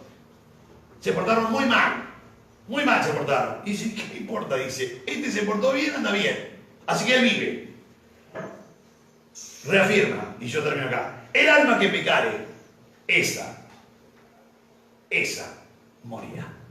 Y por la duda, repite, el hijo no llevará el pecado del padre, ni el padre llevará el pecado del hijo. Cuando yo expliqué esta frasecita en Rosario, esta hermana vino llorando, y Adriana conversó con ella ese día, y otros pastores también, llorando, y ella dice, pero entonces yo voy a llevar el pecado y la maldición de mis hijos y mis nietos. No. Pero entonces yo no fui culpable. No. Fíjese bien, el hijo no llevará el pecado del padre, ni el padre llevará el pecado del hijo, que era lo que le estaban diciendo. Usted es culpable de maldición. Usted es pasible de la maldición porque usted le pasó la maldición a su hijo y a sus nietos. La justicia del justo será sobre él y la piedad del impío será sobre él. Bueno, acá dejo un poquito este tema. No voy a seguir. No voy a seguir con el tema de Ezequiel 18. Usted lo va a hacer tranquilo en su casa. Y va a mostrar,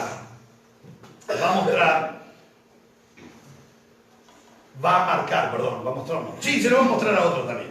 Pero va a marcar en su Biblia todos los verbos de acción y no va a encontrar un solo verbo que diga que lo recibió, que lo heredó, que fue el abuelo, el bisabuelo. Lo hizo y lo hizo.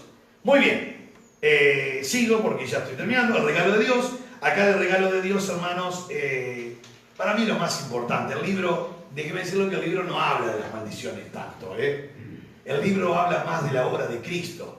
Porque si yo puedo entender la obra de Cristo, se terminó todas las pavadas. Y le voy a decir algo, me costó más hacer el libro de esta manera, de poder plasmar muchos versículos del griego, del hebreo, figura literaria y un montón de cosas, pero para que todo el mundo lo pueda entender. Este libro lo puede comprar el que es estudiante de griego. Pero este libro lo puede comprar la hermana que tiene 10 días de convertida, que ya le han dicho que tiene una maldición por su apellido, que es de la vendetta italiana y que tiene que cortar de la mafia siciliana y todo eso. Bueno, bien. Lee este libro, hermano, y como yo trato de plasmar mucho de sentido común, mostrando grandes verdades difíciles a veces de plasmar, en sentido común mostrando, entonces si tiene 10 días de convertido y compra el libro o lo consigue, sabe perfectamente cuál es su posición en Cristo, que si elijo libertades seréis verdaderamente libres. Y ahora, bueno, aquí simplemente yo le pongo en este punto 8, ¿verdad? Una vez más, esta excesiva inclinación de interpretar las desgracias de las personas como una consecuencia de los pecados de un antepasado es confrontada por Jesús, quien le dice que esta ceguera solo sirve para glorificar a Dios. Además tenemos que saber que era una creencia común en la cultura judía, que la calamidad y el sufrimiento eran el resultado de algún gran pecado, pero Cristo utilizó el sufrimiento de este hombre para enseñar acerca de la fe y glorificar a Dios. Ese énfasis de maldiciones generacionales casi siempre despoja al creyente de asumir su responsabilidad personal. Porque dice, bueno, mirá, esto ya está, estamos embromados, estamos así, esto viene del abuelo. No, Señor, viva la vida conforme a la palabra de Dios en santidad. Y la consecuencia del pecado no te llega. ¿Por qué? Porque no hay pecado, hay bendición de Dios. Fuimos llamados para que heredásemos bendición y para ser de bendición. Bien, en el capítulo número 9, que es el penúltimo, ¿qué dicen las Escrituras? Bueno, acá, por supuesto, pongo acribillo, pero acribillo al tema de las maldiciones generacionales con versículos de toda la Biblia, principalmente lo que dijo Jesús, lo que dijo Pablo, lo que dijo Pedro, lo que dice el Proverbio. Acribillo con versículos que refutan categóricamente que no existen maldiciones generacionales. Es notoria la tendencia en la iglesia de hoy en atribuir a cada pecado y problema una maldición generacional, intentando decir que no soy tan culpable. Permítame decirle, esto no es bíblico. El remedio para el castigo por el pecado, maldiciones generacionales, es la salvación por medio de Jesucristo. Cuando nos convertimos en cristianos somos nuevas criaturas, así lo menciona el apóstol Pablo. Con respecto al tema de maldiciones generacionales, menciono enfáticamente y usted también le va a pasar lo mismo, que no he encontrado jamás algún discípulo o apóstol que anduviese cortando o rompiendo maldiciones. ¿Usted lo encontró alguna vez? Jamás. Solo decían, cree y serás salvo. Interesante, ¿no? Seguimos. Y el último capítulo dice, nosotros que conocemos a Cristo como Salvador y Señor, haríamos bien en preguntarnos, ¿hemos fracasado en la asignación de demostrar persuasivamente que hemos encontrado a uno que satisface los anhelos más profundos y que mitiga todas las necesidades de los que confían en Él? Apreciado lector, porque esto lo saco del libro, a menos que nuestro testimonio del Salvador sea, escuche estas tres palabras, atractivo, persuasivo y lo fundamental, mostrando realmente quién es Él, la obra de Él en la cruz. Si no lo hacemos, las personas inconversas que viven a nuestro alrededor y que están perdidas, no conocerán a aquel que dijo, yo he venido para que tengan vida y para que la tengan en abundancia. Juan 10:10. Y esta es la vida eterna, que te conozcan a ti, el único Dios verdadero, y a Jesucristo a quien has enviado. Por eso, la gran pregunta, no se olviden que el libro es una pregunta. ¿Será realmente la maldición del abuelo o simplemente será la consecuencia de la fatal elección tomada? Y ahora vamos a dejar un tiempito para las preguntas. ¿Cómo estamos? ¿Estamos bien? ¿No ha explotado nada todavía por ahí? Bien, preguntas, porque debe haber preguntas, ¿verdad? Una de las cosas que quiero mencionarles es que en cada versión que usted pueda conseguir, fue lo que yo hice, usted va a encontrar diferentes o variantes en cuanto a la cantidad de versículos de las maldiciones. La Biblia que tiene más palabras de maldición es la versión 60. La que tiene menos palabras, evidentemente, es el griego del Nuevo Testamento y la Septuaginta, que suma 16 versículos hablando de la maldición. Les voy a explicar el por qué. Lo explico un poquito en el libro. Porque muchas veces que se pone maldición, no es maldición, es bendición. Y muchas veces que se pone maldición, no es maldición, es maldad. Pero ha habido lo que se llama, hay una figura que se llama metonimia, meta es cambio, onoma es nombre, cambio de nombre, y han colocado maldición por maldad. No es buen cambio, porque ya sabemos qué piensa la gente hoy de las maldades o las maldiciones. Así que, no sé si hay alguna pregunta, o puede ser que se haya entendido todo muy bien, o cuando no hay preguntas es porque no se entendió absolutamente nada. Son las dos opciones que puede haber, ¿verdad? O que hay algunas preguntas por allí. De todos modos, ahora cuando terminemos, si alguna pregunta hay, entonces quiero que ustedes, de alguna manera, la escriban en un papel o me la preguntan, ¿verdad? Yo voy a estar un rato más por acá. Pero les quiero decir algo muy importante, hermanos. De los 5 versículos que se utiliza, que lo estuvimos mirando, de los 5 versículos que se utiliza, los 5 son figuras literarias. Los 5. Los antimeros. Que quiere decir mostrar de alguna manera. Fíjense que el número ya te muestra. Lento para la ira, 4. Pero está enojado igual porque va a seguir castigando. El que se siga portando mal, sigue castigando. Pero grande en misericordia.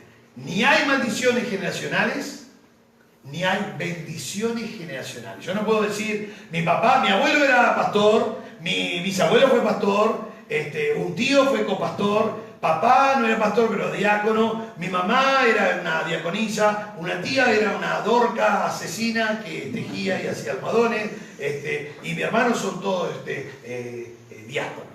Así que Dios, escuche bien, en un ambiente así, que de mi bisabuelo ya había Biblia, Dios me tiene que bendecir sí o sí, porque, uy hermano, mire, si estoy dentro de las 1000 generaciones, pero aún, ya arriba nomás. Entonces, no existen ni bendiciones generacionales ni maldiciones generacionales. Existe que cada alma pagará por su maldad, por su pecado. Era un refrán Nunca más se tendrá que usar este refrán en Israel. Y gracias a Dios, eso es lo más lindo que nos ha pasado, que Cristo murió para llevar la maldición de la ley. El acta de los decretos la clavó en su mano allí. Dice que clavó el acta de los decretos. En el griego dice pagaré, que era contra nosotros. Así que, hermanos, lo que tenemos que hacer es estudiar bien este tema. Yo puse, es un libro de consulta, es un libro de consulta. No es un libro para leerlo arriba del ómnibus, porque quedas maldito. Es un libro de consulta, tenés que tener la vida abierta. Si hay 376 versículos para analizar, usted lo tiene que leer tranquilo en su casa. Se va a estar vendiendo en CLC, se va a estar vendiendo en Sociedades Bíblicas, en las Asambleas de Dios también, en el Seminario Bautista y por supuesto acá en el Seminario Bíblico de Fe también lo tenemos. Así que vamos a orar y ya finalizamos entonces. Si hay alguna pregunta, ¿no hay preguntas? Qué bárbaro. Está bastante esclarecedor, ¿no? Pero siempre puede igual haber una pregunta. El otro día, cuando hice la presentación en el hotel, me preguntaron qué pasaba con eso de que las enfermedades. Y las enfermedades no es maldición, eso es algo genético que se suscitó en Génesis capítulo 5, verso 3, cuando dice que ahora Adán y Eva tendrán un hijo conforme a su semejanza. La semejanza no la de Dios, la semejanza ya de Adán y Eva, que ella es la raza caída. Entonces ahí viene enfermedad y viene la muerte. Por eso dice Romanos 5:12 en adelante, que la muerte física pasó a todos los hombres, aún a los que no pecaron a la manera de la transgresión de Adán. O sea que van a morir los bebitos, los de síndrome de Down, todo eso, aunque no han pecado a la manera de la transgresión de Adán, o sea, con conciencia, con libre albedrío, sabiendo lo que está pasando, igual van a morir. Y uno dice, ¿por qué? ¿Por una maldición? No, porque eres polvo y volverás al polvo. O sea que el hombre podía haber vivido indefinidamente, pero pecó. Al pecar, entrega el bastón de mando a Satanás. En Hebreos 2, versículo 4 en adelante, Cristo en la cruz le quita el poder del que tenía la muerte eterna, le quita el bastón de mando, derrota a Satanás, le quita el poder esclavizador del pecado. Por eso ya no hay más vieja naturaleza, ni viejo yo, ni viejo Adán. Ahora hay decisión de servir a Dios. Por eso dice que no hay un solo versículo en la Biblia, y quiero desafiar a todos, ni un solo versículo en la Biblia, ni uno que diga que tenemos vieja naturaleza. El único versículo que habría, y lo tengo que aclarar por la duda, el único versículo que habría sería Efesios 4:22, porque en la versión 60 dice despojaos del viejo hombre. Si dice despojaos del viejo hombre está el imperativo. Supuestamente si es una orden imperativo es porque lo tengo. Bien, el único versículo que habría, que es Efesios 4:22, no es imperativo. Usted lo puede buscar. Aoristo infinitivo medio, es una acción pasada ya realizada. O sea que no es que me tengo que despojar. Por eso el versículo paralelo, lo que dice exactamente igual Efesios 4:22, es Colosenses 3:9. Y en Colosenses 3:9 sí lo pusieron bien. No mintáis los unos a los otros, habiéndoos, o sea, habiéndose ya despojado del viejo hombre. Mire, otra falacia que nos da para hacer un taller, ¿no? O otro libro. No hay viejo hombre, ni vieja naturaleza, ni viejo yo, ni viejo Adán, ni el viejo Leite, ni el viejo de la bolsa. No hay nadie. Está lo que se llama carne de Gálatas 5, y yo debo de obedecer a mi Señor. No puedo decir que pequé, porque había una influencia que me llevaba a pecar. Pequé porque el viejo Adán me empujó. No, fue destruido en la cruz. Lee Romanos 6:6. El viejo hombre fue destruido para que sea anulado, para que no continuemos sirviendo al pecado. El pecado se le quita el poder. Se le quita el poder al pecado. Por eso Romanos 6:14. El pecado no se enseñoreará de vosotros, pues no estáis bajo la ley, sino bajo la gracia. Y mira lo que dice 6:16 de Romanos. Dice, ¿no sabéis que si os sometéis a alguien? ¿Sabéis por qué dice os sometéis? Porque Satanás ya no puede, y el viejo hombre ya no puede, y el pecado no tiene poder para esclavizar a nadie. Entonces, por eso dice, usted se esclaviza. ¿No saben que si os sometéis a alguien para obedecerle, sois esclavos de a quien obedecéis? Sea del pecado o de la muerte. Eso sí, una vez que pase para cualquiera de las dos filas, ya te haces esclavos de alguien. O de Dios o del pecado. Por eso hay que leer la Biblia, hay que conseguir varias traducciones. Si usted no sabe griego, por ahí no está estudiando griego, muy bien, muchos están estudiando griego, gracias a Dios aquí en la clase. Entonces, los que no, consigan muchas traducciones y comiencen ya a estudiar. Miren, si usted comienza ya a estudiar las 152 figuras literarias, usted en diciembre corta el budín y adentro del budín le aparece una antropopatía. En vez de un fruto seco, le aparece una elipsis. Y si esto acá que eso es una antimenos. Usted para diciembre, en estos 150 días que queda, un poquito más, usted puede estudiar las 152 figuras literarias.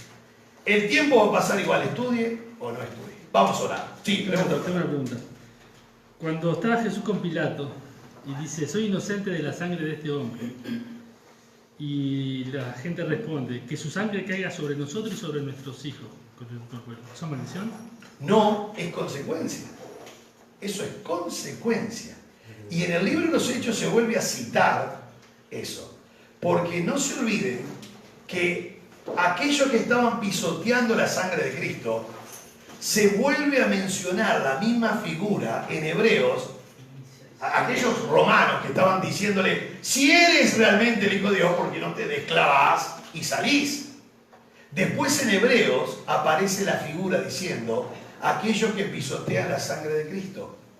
No hay perdón, dice, porque están pisoteando la sangre de Cristo. Dice, no queda más ya sacrificio por el pecado. ¿Por qué? Porque el único sacrificio por el pecado que los puede salvar, que es Cristo, ellos lo están rechazando abiertamente. Eso está en Hebreos 6.4 y Hebreos 10.26. Entonces seguimos hablando de la consecuencia del pecado. Ustedes con cualquier concordancia, esta celulidia que yo tenía, es muy sencilla. Usted pone la palabra maldición y aprieta a buscar y le va a aparecer 66 versículos de maldición. Solo haga la prueba de empezar a leer cada uno de ellos y se dará cuenta que no se estaba colocando ninguna maldición. Por eso pongo algunos ejemplos en la Biblia de cómo Dios se hace maldición por nosotros. Y uno dice, ¿cómo se puede hacer maldición si no es maldito? Pero Él lleva la consecuencia del pecado. Dios, y esa es la razón, no está condenando a nadie. Ya están todos condenados. Todos están condenados. Dios está salvando y le está utilizando a usted y a mí para salvar a la humanidad. Pero ya están todos condenados. Son todos hijos de ira. Por eso tienen que aceptar a Cristo. ¿Para qué? Para ser salvos. Y es un privilegio poder entregar el mensaje de Dios. Pero entregar el mensaje de Dios, no decirle que está bajo una maldición generacional. Vamos a cortar. Algunos inclusive, yo lo pongo en el libro también, miren el lío. Algunos dicen que las maldiciones generacionales son generadas por Satanás. Dice, uy, peor todavía. Más complicado todavía. De todos modos, si elijo libertad, seréis verdaderamente libres. Así que disfrutemos. Por eso el último capítulo es disfrutando a Cristo. Disfrutando a Cristo. Y saber cuál es nuestra posición. Y ser responsable. Si algo estoy haciendo mal, no busque hacia arriba ni hacia abajo. Busquemos hacia adentro, viviendo una vida consecuente a la palabra de Dios. Santidad. ¿No quiere tener maldición? ¿Que es consecuencia del pecado? Santidad. Busquemos a Dios y sirvámosle de corazón. Amén. Oramos. Padre, muchas gracias por este privilegio que tenemos de estar reunidos en tu nombre para exaltarte y glorificarte. Gracias, Señor, porque podemos ver en esta breve presentación y esta breve análisis de algunos versículos que realmente tú has vencido, Señor. Y nos has hecho libres porque has derrotado al pecado, la muerte y a Satanás. Y si elijo libertad, seréis verdaderamente libres. Esa palabra la tomamos y queremos entregarla a muchas personas que están presas con esto de las maldiciones generacionales, que es una gran falacia. Nunca existió ni siquiera en el Antiguo Testamento. Era la consecuencia de la fatal elección tomada. Así tú mismo lo dijiste, así que lo pusieran y lo proclamaran en el monte Ebal y el monte Gerizim. Si no hacían las cosas bien, les caería esta maldición. Y esa maldición era la consecuencia del pecado. Gracias, muchas gracias, porque podemos disfrutar de esta libertad cristiana. Gracias porque podemos entender que nos has hecho libre y eso nos lleva a buscar una vida de santificación y de vivir una vida conforme a tu palabra. Muchísimas gracias por cada hermano en este lugar que se ha congregado. Gracias por aquellos que están mirando este video, que están mirando esta transmisión. Bendice sus vidas y que muchos queden literalmente libres por tu palabra, Señor, que nos hace libres. Gracias por todo. En el nombre maravilloso de Jesús. Amén. Amén. Muy bien, hermanos. Dios les bendiga ricamente. La verdad, un placer que usted haya venido.